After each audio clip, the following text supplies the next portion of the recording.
Welcome to Mehraj blogs. ఈరోజు మనం కాబూలీ చనా పలావ్ని తయారు చేసే విధానం చూద్దామండి. ముందుగా కాబూలీ చనాని ఒక 3 అవర్స్ వరకు నానబెట్టుకోవాలి. దాంతోపాటు బాస్మతి రైస్ని కూడా కొద్దిసేపు వరకు నానబెట్టుకోవాలి. దానికి తగినట్టుగా ఆనియన్స్ని, చిల్లీస్ని కట్ చేసుకుని పెట్టుకోవాలి.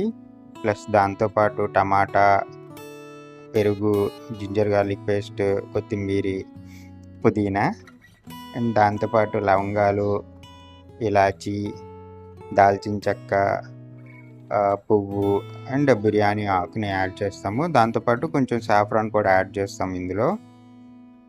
అండ్ కాబూలీ చనాలి 2-3 విజిల్స్ వచ్చేంత వరకు ఉడకబెట్టుకోవాలి. ముందుగా ఒక పాత్రలో కొంచెం నెయ్యి తీసుకోవాలి. మన ఐటమ్స్కి తగినట్టుగా నెయ్యి యాడ్ చేయాలి.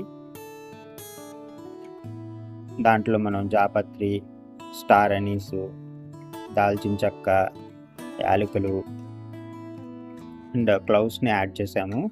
దాన్ని బాగా ఫ్రై చేసుకోవాలి గీలో.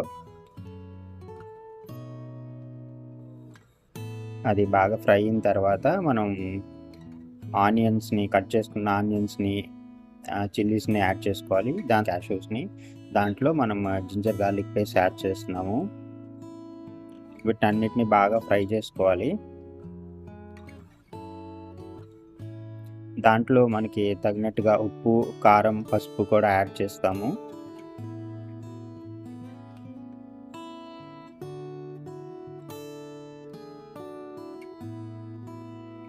దాంట్లో పుదీనా,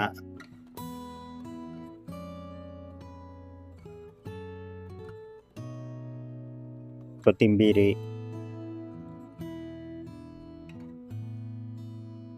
వేసి బాగా ఫ్రై చేయాలి. దాంట్లో టమాటా కూడా వేసి బాగా ఫ్రై చేద్దాము. ఇప్పుడు శనగల్ని బాగా ఉడికించేసిన తర్వాత ఆ వాటర్ని స్ట్రెయిన్ చేసుకుని పక్కన పెట్టుకుందాము.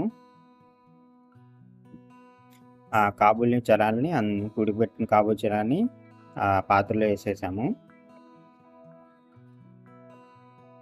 అందులో కర్డ్ యాడ్ చేసాము. కారం,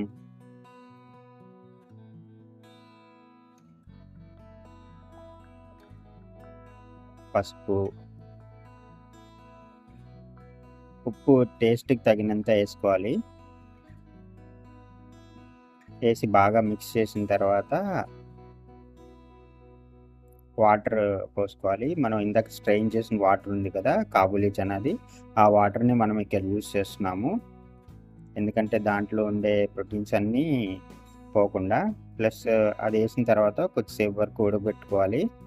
ఇప్పుడు సాఫ్రాన్ని మనం యాడ్ చేస్తున్నాము. సాఫ్రాన్ వల్ల టేస్ట్ ఇంకా పెరుగుతుంది. దాంట్లో మనం నానబెట్టుకున్న బాస్మతి రైస్ని యాడ్ చేసాము. యాడ్ చేసి ఒక్కసారి మిక్స్ చేసుకున్న తర్వాత దాన్ని ఇంకా కదపకూడదు. దానివల్ల ఏంటంటే మనకి బాస్మతి రైస్ ఇరగకుండా ఉంటుంది. దాని మీద జస్ట్ గార్నిష్కి కొత్తిమీర యాడ్ చేస్తున్నాము. యాడ్ చేసి ఒక 10 మినిట్స్ వరకు హై ఫ్లేమ్లో పెట్టి దాని తర్వాత మీడియం ఫ్లేమ్ చేసేయాలి. కింద అడుగు అంటుకుంటా మాత్రం నేను ప్యాన్ పెడుతున్నాను. ఎందుకంటే కింద అడుగు అంటుకుంటా ఉండదు ఏదైనా మందమైంది పెట్టే దానివల్ల. ఓకే,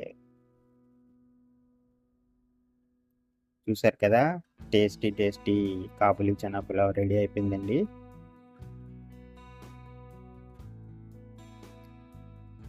మీకు మా ఛానల్ నచ్చినట్టయితే లైక్ చేయండి, షేర్ చేయండి, సబ్స్క్రైబ్ చేయండి. Thanks for watching.